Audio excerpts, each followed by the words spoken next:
Good morning, everybody. Happy, or so crappy, freezing cold Mondays. And welcome to the news agenda with me, Fleet Street Fox. And today I'm joined by the Mirror's Northeast reporter, Jeremy Armstrong. Morning, Jez. Good morning. Is it as cold up there as it is down here? It's all right. Actually, it's a very nice day, to be honest. And it's all, contradicting all those northern cliches about it being colder up north. It's one of those days where the Gulf Stream seems to have moved.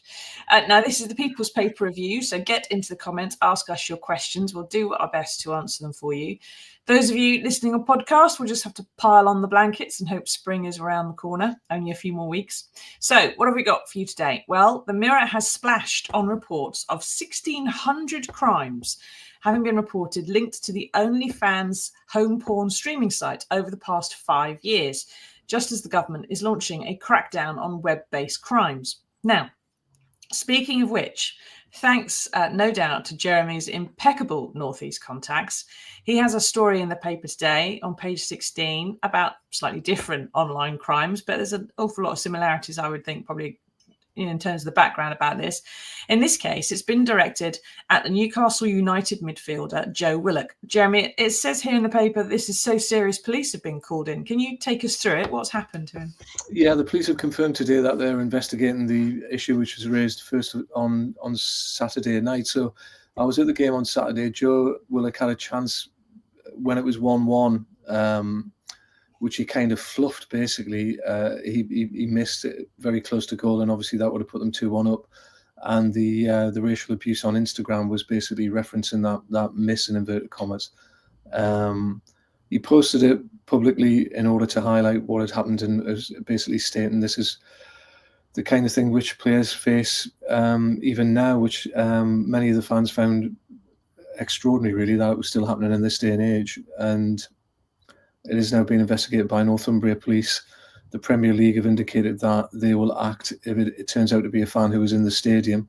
And obviously, because it's on Meta, effectively, one would assume they will be able to track down via the post itself. Ultimately, electronic searches will lead to the culprit. Yeah, and so you're saying before we came in here that Joe actually posted some of this stuff himself. He'd obviously received some comments that he'd seen and screenshotted them, presumably, and yes, he's taken them down since then. And we're not going to go into in detail about what was actually said, but in terms of sort of the seriousness of this, I mean, all racial abuse is wrong, but are we talking relatively mild, normal for football racist abuse? Are we talking something really horrible and awful? Where are we sitting on the I mean, it's shocking in the sense that, perhaps one would hear it an extremist inside a ground. Although I think even that is unacceptable and happens less these days. It's the fact that it was vented publicly, and the person obviously just thought that was par for the course in terms of commentating on his performance. So yeah, the police, the authorities, the Premier League, the club have all said that was entirely unacceptable. And what's interesting is what happened to this individual. So because it's been done electronically, I think there will be tracked, there will be traced, there will be found, there will be arrested, they'll be taken to court, and then also banned by the Premier League and banned by Newcastle United. So the actions that can be taken are fairly extreme and severe. It's just the disappointing aspect of it still happening, really, which is why it's so noteworthy in that regard. Yeah, it's the fact that someone still thinks this is the way to respond if someone on your team has missed a chance or not played as well as you think you could have done. And obviously the people who are making these comments usually are not professional athletes and are not able to make the most of those chances themselves. Now, there might be, let me know what you think, Gabriel. I'm interested to know how you feel about this. Do you feel that racism in football is something that's pretty much been stamped out and this is an aberration? Do you feel that it's something that is still far too pernicious and is carrying on far too much? Let us know. There may be a few among people who are watching this who would say, well, racism's always been a feature of football. It's unfortunate, it's horrible, it's hardly new, it's not a surprise. Except, when it happens in real life at a stadium, like you say, Jamie, you can be spotted straight away by the staff that are there. You can be banned pretty quickly. Your mates know you did it. You might even get your mates banned too if they're sort of stood near you or get mistaken for being part of it. And abuse that's shouted at you, as we all know, especially journalists, is a bit easier. It's very easy to shrug it off in a way. But online it's a slightly newer thing. It's more pernicious in a way because it's sort of sneaky, and you can do it under some kind of pseudonym. Your mates don't know you did it. You can go through life pretending you're not that kind of person, but the person you directed it at, it's right up in their face. It's in their intimate personal space. They might be seeing it when they're on the toilet or in bed last thing at night, or when they're already feeling really down about maybe missing an opportunity in the game. And it can really, really niggle at people when you have online abuse in a way that it doesn't when it's in real life. The club are going to find, although you say they're going to act on this, it is going to be more difficult, isn't it? Because there's far more hurdles for them to overcome to actually find these people and hold them to account.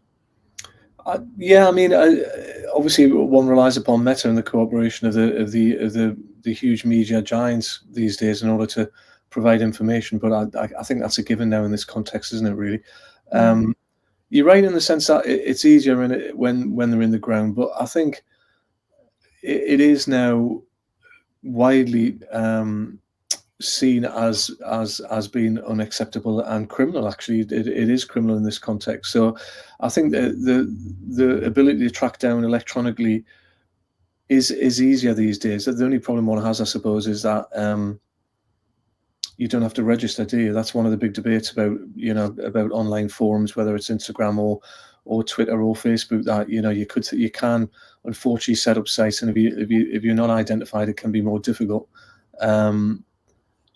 My instinct is that they can track down now using the computer itself, if they have the ability to trace where it was posted from, is what you have to do, really. And Show Racism, the Red Card, were making this point, and I think it's a valid one, about it's somehow becoming more acceptable. So obviously when you get, they were saying this, by the way, but the likes of Trump talking about keeping Mexicans out, we all know what Elon Musk has been saying, and everyone's seen the salute, the extraordinary salute which he gave.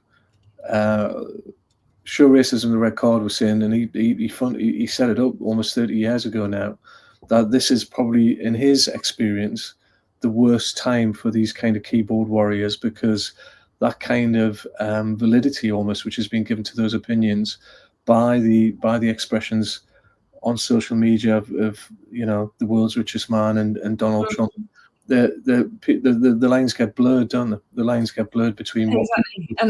what is almost fair comment in inverted commas about Mexico and the borders in the context of the US, and exactly. this kind of out and out racism, which the individual obviously just thought was acceptable in his context. So it's grim. It's as grim as it comes, really, to be honest. Yeah, and it's one of those things where if you're backed by a big club, which is very anti this, then they will take action against it, as we've just seen there from Steve. It gives everyone else in football a bad name, and I hope they're caught and prosecuted. And it's Lee says racism is just stupid. We're all human.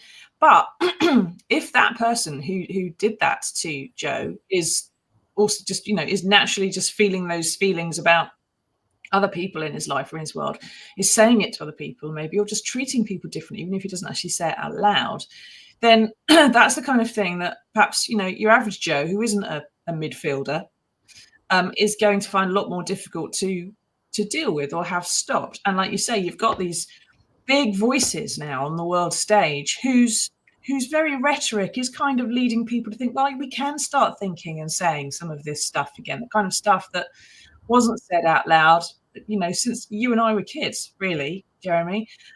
You've got, in an ideal world, we know who everybody is and they'd all be behaving themselves, and we could ban them if they were naughty. But these tech giants, they're headquartered in different jurisdictions.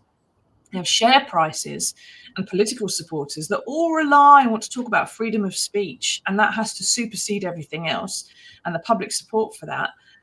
Elsewhere in the paper today, we've got the Home Secretary, Yvette Cooper, who's talking about the case of the Southport killer, Axel Ruda Cabana, and that she wants the tech giants to take down some of the very violent videos that he saw before he went off and murdered 3 young girls, and they refused to do so. Now, it's her job to stop that sort of thing, to make them comply. It's going to be the law, I would have thought, fairly at the end of next month, I think in March. But she seems to be limited this morning just to saying, well, it's absolutely disgraceful. You know, and a Home Secretary, they're all trying to go, well, it's disgraceful. That's just not doing enough, really. Is it enough, Jeremy, I suppose, that our politicians harumph about these things? Don't we need some really careful, really thorough legislative work? It's all very well with football clubs and footballers, like you say, they're going to pursue these guys and they're going to find them and get them to court. But if it happened to you or me, that probably wouldn't happen. And if it happened to the people who are watching this show just from someone else, that wouldn't happen for them either. How do we get this happen, better and cleaned up for people who aren't just footballers? I mean, I think the tech giants like Meta are the ones who've got culpability in this, and I don't know how one controls that. It's the Wild West, isn't it? That's the problem. All this action's taken retrospectively, and the videos, the extreme nature of the likes of Tommy Robinson and people like that on Facebook. He's got millions of followers, literally. Again, Show Racism, the Red Card was saying that around about 16% of people who were polled in some recent research that they did thought that Tommy Robinson's views were acceptable, and they are made mainstream by his use of those kind of platforms. I think action's been taken about some of the things that he said as an individual, and obviously court action's been taken against him as we know, but it's all retrospective, isn't it? I don't know how you control the actual posting of this kind of extreme material, and we know that it stays there for years and years and years. That's the other aspect of it.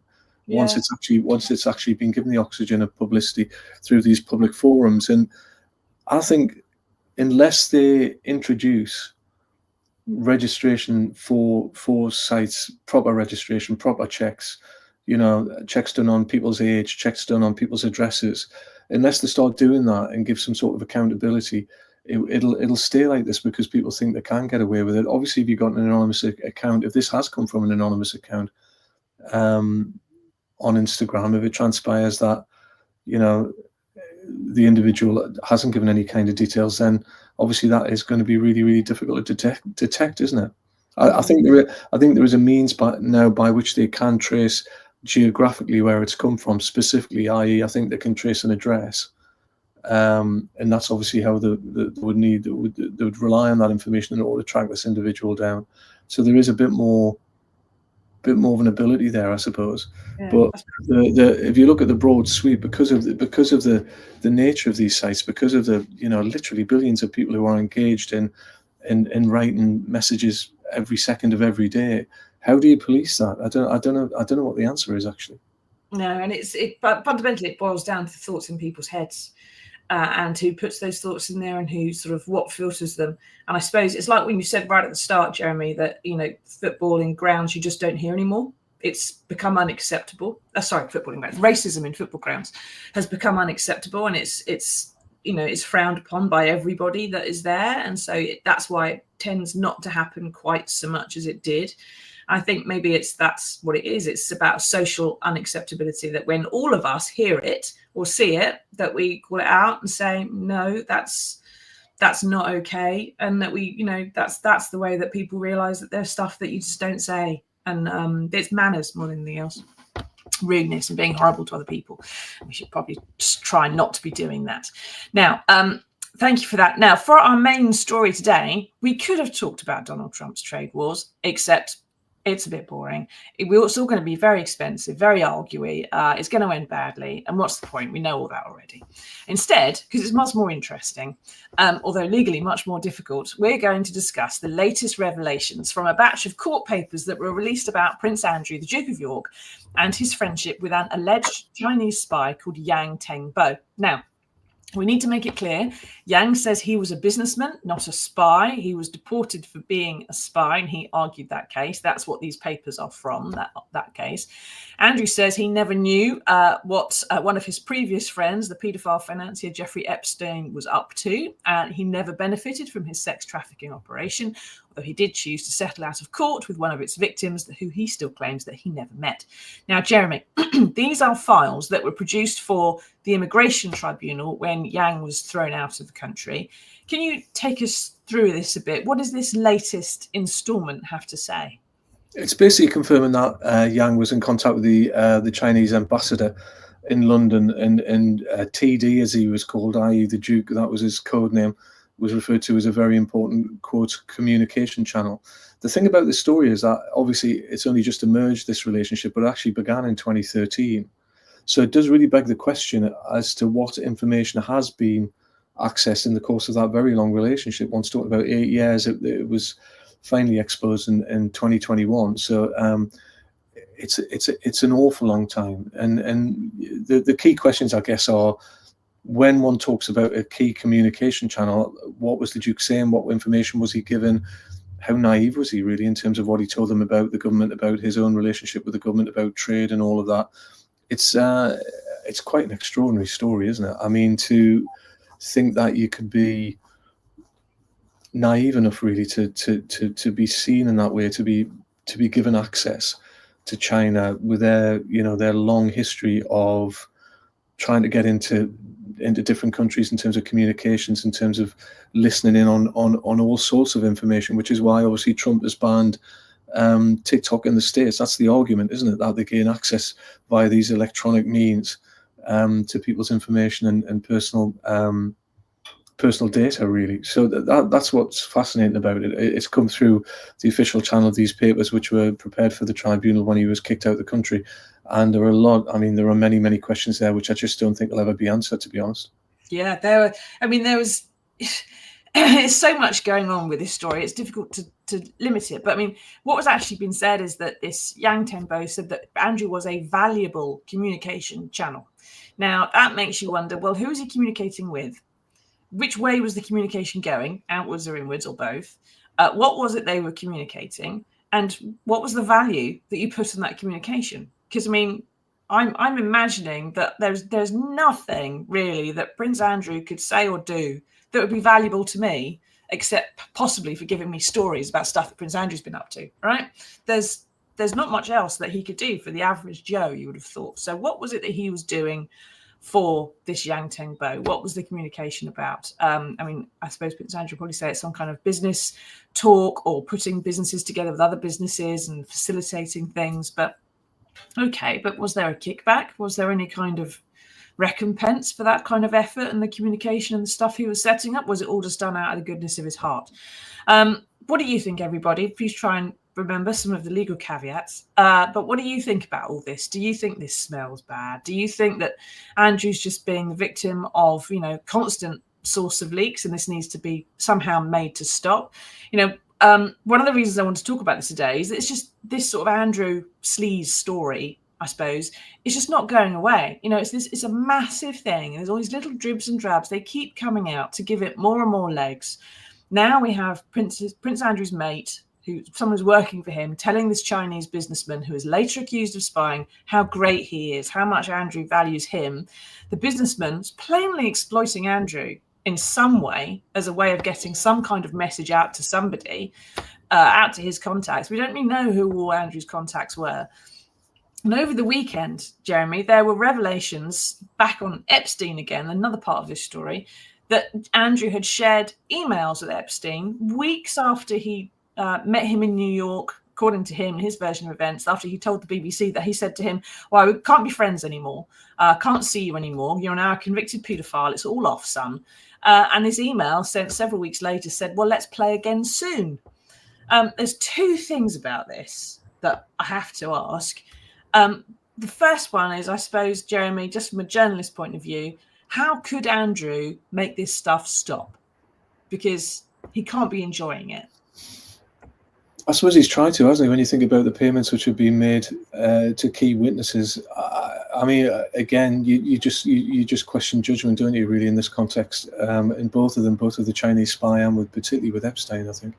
The notion that he was still in touch after he said he was no longer in contact is also really difficult for him, isn't it? There are no two ways about it, and it just progressively it seems to get worse and worse and worse. What struck you about the interview was the manner in which he felt he could give what seemed to be, on the face of it, fairly implausible explanations for, indefensible acts, really. In the relationship with Epstein, I mean, everybody knew about Epstein's history. And much of it came out after his arrest and before his suicide.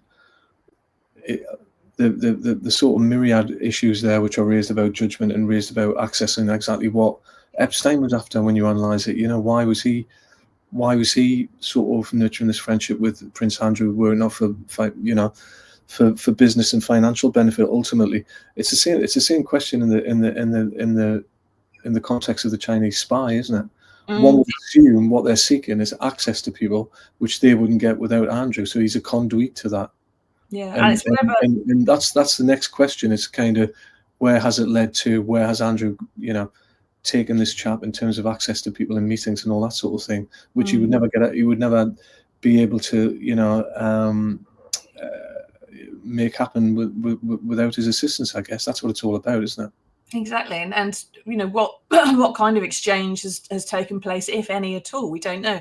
So it's the timeline on these things that are interesting. And although Jeffrey Epstein and Yang Tenbo are completely unconnected, apart from both knowing Prince Andrew, it was 2010 that Andrew was photographed in Central Park with Jeffrey Epstein after Epstein had been convicted of soliciting a minor for prostitution. Okay, and had served time for it. He'd been released. Andrew went to New York, according to his own account, because he is, quotes, if anything, too honourable, in order to break off the friendship with him.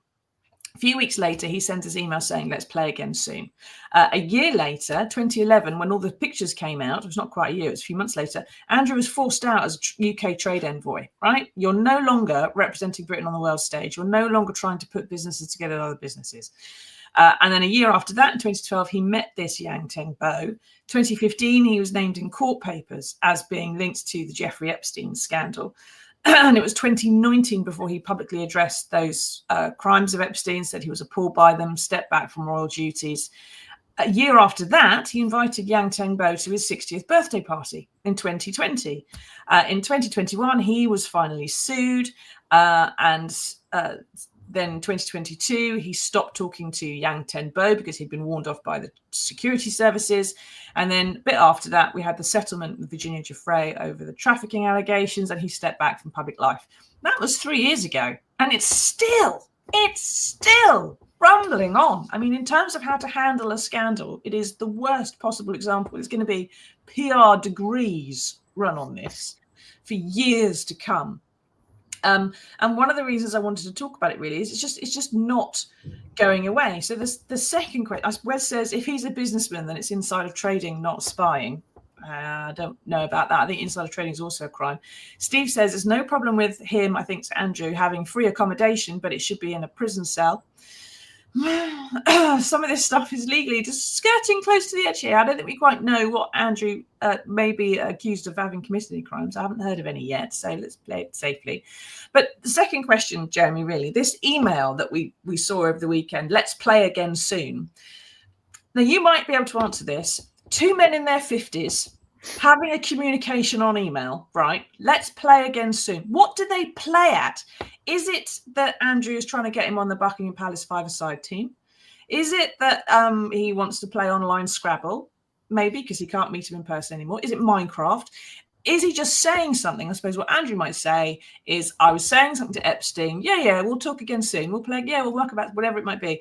I had no intention of ever seeing that guy again. I had told him we're not going to. He hadn't really understood it, but I was just going to drop him and ghost him. It's just words. Doesn't mean anything.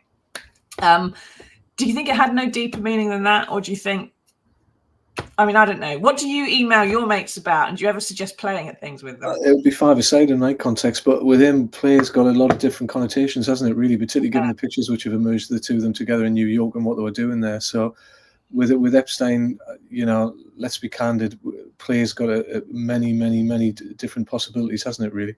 And I don't think it's particularly controversial to say that. It's a given in the context of what he did and what he thought was, in inverted commas, fun in terms of his parties and all of that, which again have all been widely publicised in the various legal cases which have ensued as a result of this relationship, really. Middle-aged men, you would normally assume golf, but not really with Mr. Epstein. No, Andrew's a big golfer. Maybe it was about golf. Saying, at some point, come over to St Andrews and play golf with me. But again, then that clashes with the thing that he'd told Emily Maitlis. Wes says he's playing Roblox, maybe. He'd said to Emily Maitlis, I'd just broken off. We're not going to talk to each other anymore. And that's why I went to New York to see him. If you're later fixing up a date to play golf, perfectly innocent, but that's probably not a good idea. He's still a convicted paedophile. Now, Andrew no longer has a role in public life. He doesn't have a PR team funded by the palace, although friends of his do speak to the papers. Jeremy, do you think, considering he did do that interview, but as it went so badly for him, do you think he's going to try and explain this anytime soon? Are we going to hear even, a briefing that it tries to explain this if they were just talking about golf or something, or Roblox? Or is he going to keep his mouth shut? Yeah, it's difficult to say, isn't it? It is really, really difficult to say because it's so explosive, that terminology, and also, if there is an innocent explanation, one would assume it would be better for him to somehow get that in the public domain. I kind of think after the Maitlis interview, the chances of him, ever saying anything publicly again are zero, really, aren't they? Unless he's summoned to via legal papers or something of that nature. Whether there's any kind of inquiry into the issue of the Chinese, in inverted commas, spy, the allegations which have been made against him, I think that'll depend on what comes out down the line, and if there are any further revelations that he has to explain. Really, I think it would have to be almost in a legal forum or some form of inquiry into it, official inquiry into it, to see what damage is being done. Really, that's the only means by which I can see him being required to give an account. And now we've got this situation where someone's had two friends that are a bit questionable in some regard or another, in different ways, got to be said. And that makes me generally just think, well, maybe there's a third and a fourth, because it looks like a habit rather than an aberration. And we've also got this issue in the US where Donald Trump, who is also a friend of Jeffrey Epstein's, has just taken power and has just released a load of documents which he said were being locked up and people deserve to know about alien landings at Roswell, about the assassination of JFK, about lots of other stuff, sort of, alleged conspiracies and cover-ups and so on. And he's come under quite a lot of criticism for not releasing some of the stuff that's locked up about Jeffrey Epstein and that investigation and his later suicide in jail. If he does come under that kind of pressure to release it, and I bet he wouldn't release the stuff about Mr. D. Trump, Esquire, then that may be another source of problem for Andrew. You've also got Ghislaine Maxwell, who's serving time and is having appeals and so on to try to get out of jail. She's Epstein's former girlfriend. Now, this it keeps going on. There's more stuff coming out habitually and fairly frequently, a regular drip. And so I suppose the final question, Jeremy, and it's the same one we've been asking about Andrew for quite a few years now, is what does the royal family do about this guy? He won't move out of the big house that he can't afford on his Royal Navy pension. So he keeps hooking up with these rich, slightly questionable men, for no doubt because of some of his living expenses, perhaps. He either has to totally retire, downsize, live on his own dime, and just go, do you know what? I'm out. I'm not even royal anymore. Goodbye. Or he's going to have to keep having stuff like this coming out about him if he sort of stays part of the royal fold in a way. Do you think it has an impact on the image of the royal family, this now, what's going on with Andrew? Or is this a bit like Boris Johnson? It's all baked in. People have known this for years. No one's surprised. No one cares much anymore. What do you think, Jeremy? Well, I think it definitely does. Yeah, I don't think you can detract from the impact that has on the image of the family. I mean, he's still a prince, isn't he? And he's still that really embarrassing thing about where he lives and the fact that they can't get him out. And you're right. I mean, in order to pay for that, because he hasn't got the means to pay for that, then it begs the question: where does he find a means of funding his lifestyle? And these are the answers which appear to be exposed, really. Having a relationship with this chap who it transpires is alleged to be a spy for the Chinese government. The relationship with Epstein, which is just beyond words, really, given the convictions that he had.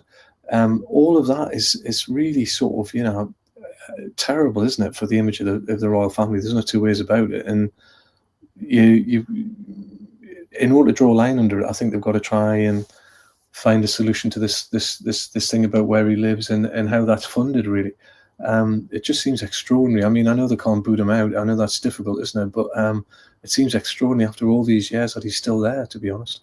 Yeah, and what do you think, everyone? Do you care that Prince Andrew is being an embarrassment? Do you think this just doesn't matter, really, and we can all move on? He's not the king. It's not a big issue. Get into the comments and let us know, because it's not just about what he's obviously hooked up with some slightly unusual friends, but what they might have got out of it in return. Because presumably you don't go and help a prince out for nothing. Are you just your business being put together with another business? Are you loaning Andrew some money for something? But what do you get back in return? Yang Tenbo was talking about a valuable communication channel. We don't know what Epstein was getting out of it in return. Presumably he felt there was some kind of level of protection for the stuff that Epstein was up to elsewhere.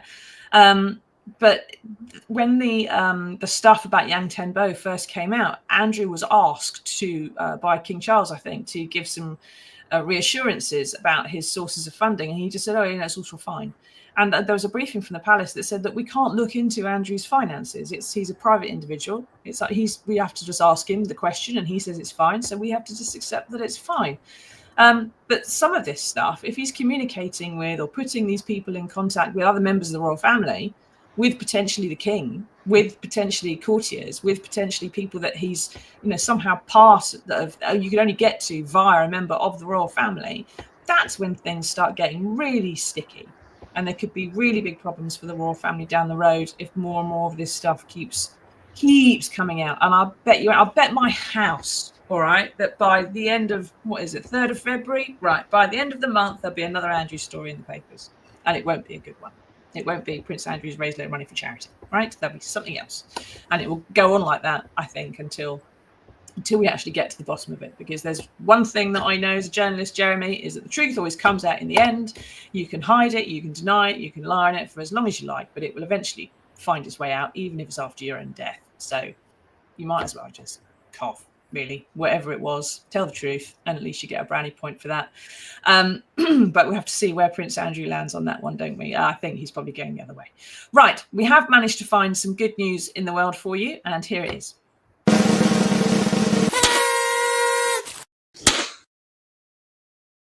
Now, when Harry, but and Meghan stepped on an IED in Afghanistan in 2010, he thought his life was over. He had lost both legs above the knee. He turned to alcohol, and he even tried to take his own life. But 2 years later, he realised there was plenty he could still do. And now the ex-Gurkha is partway through a challenge to scale the highest mountains of all 7 continents. He's testing out new prosthetics to help others, exposing them to extreme cold and other conditions, helping the scientists. And he also wants to raise awareness of what disabled people can do. He's already become, get this, the first above-the-knee double amputee to scale Everest. Now, he hasn't got any legs or knees and has climbed the highest mountain in the world. I have 2 legs and 2 knees, and I don't really move off this chair most days. Jeremy, is this proof that whatever the knockbacks, there's something inside humans, I suppose, that can always pull them back, propel them forwards, make them do good things? Yeah, what can you say, really? That hasn't been said. Extraordinary story. I love his comments about, how he went through that transition from being so desperate that he contemplated taking his own life to doing something extraordinary like this, and that journey which he describes. I just think it's such a brilliant picture, that, isn't it, of him up on Everest. And there are so many amazing images of his exploits. I think it is inspirational when people like that are talking about what they're endeavoring to achieve and the reasons for doing it. He's doing it in order to highlight what you can do rather than what you can't do, which is what he said was the key thing in terms of his journey, to accept, the injuries which he sustained while he was on service. and just what an amazing man, amazing man, and incredible sort of feats he's endeavouring to achieve. Yeah, the inspiration that gives other people as well. I mean, kids who've lost their limbs to meningitis and stuff, who'll be seeing that and going, well, it's not so bad. There are things that I can still do, and there's loads of hope that is attached to all that. So what Harry's doing matters far more than just climbing some mountains. It's going to reverberate for quite a long time through a lot of people. So well done, Harry. Thank you everyone for taking part. Thank you, Jeremy, for your explanations. Good luck with following Joe Willock's racist abusers through all the court cases and traumas and trials that you're going to have to go through, I should think, over the next months and months and months. It's going to run that story as well. We'll be back on Wednesday, everybody, for another edition of the News Agenda. But until then, stay safe, take care, don't have a trade war. Tatty bye. Thank you.